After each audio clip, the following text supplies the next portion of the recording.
This is Dr. Reed with the Family Doctor in Kapolei in Hawaii. Today I'm continuing my series on diabetes, and this will be number 4 in the series.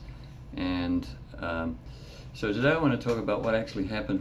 We've touched on how the body regulates sugar and how important that is, and how sometimes it can dysregulate when things go wrong with the liver. Well, diabetes is kind of the ultimate in dysregulation of the levels of glucose in the blood. And basically what happens under normal circumstances, as we previously described, is when you eat food, your body tears it apart into its various components, and one of those components is glucose. This goes into the blood level of glucose rises, and the pancreas detects this, producing a hormone called insulin that we're all fairly familiar with. And insulin goes out into the blood, and it's supposed to act as a signaling molecule to the muscle cells and the fat cells and so on around the body, and tell them to, hey, take in, we've got, it's lunchtime, we've got glucose ready, and open up and take the glucose out of the blood and into the fat cells and the muscle cells. So what happens in diabetes? Well, you eat, your stomach tears the food apart into its various components, one of which is glucose. The glucose goes into the blood glucose level rises.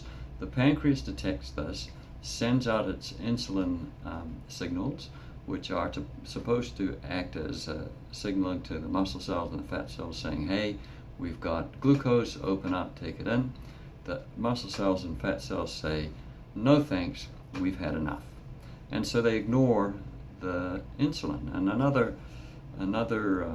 name for diabetes type 2 is insulin resistant diabetes. And it's because the peripheral tissue, or the muscle cells, the fat cells, they become resistant to the signaling of the insulin. And largely it's because exactly that, they've had enough. Most people suffering from diabetes do so because over the course of their lives they've just been a little bit overindulgent in the food department. And so the muscle cells, the fat cells really don't need any more. So how can we fix this? Well, obviously, the one way is to eat less. Another way is to, or on top of that, you can do something that we call intermittent fasting, which is you restrict all of your food eating to 8 hours out of every 24 hours. Just make sure that you don't eat late. It has to be 8 hours, and there has to be at least 2 or 3 hours or more between your last meal and before you go to bed. That's one thing you can do. Another thing is you can do what's known as periodic fasting, and that's where you take a day or two out of the week and you just don't eat anything. You drink a lot of water, but that's all. And then what happens when you do those things is the level of insulin in your blood goes really low, and your fat cells and your muscle cells, they're all looking around for glucose, they're looking around for insulin, and they become more sensitive to the insulin when it does appear, and so that increases your insulin sensitivity.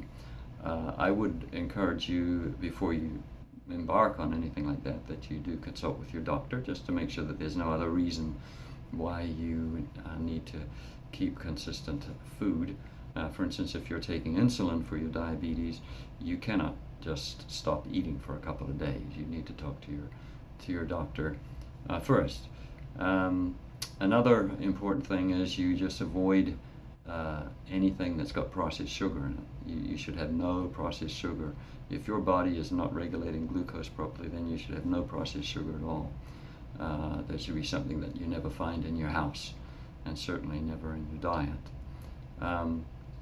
So what we're going to deal with next time is some of the complications that can come as a result of diabetes. One of the big problems with this disease is, I'll get somebody's blood test results, and I'll tell them, it looks that your blood tests are telling me that you've got diabetes. and they'll kind of look at me funny and think to themselves, I don't know what he's talking about, I feel fine. And that's the problem. You feel fine, but there's all of this damage going on inside your body that you're not even aware of yet, but it's going to cause some awful complications if we don't take care of it. So I'm going to touch on some of those next session.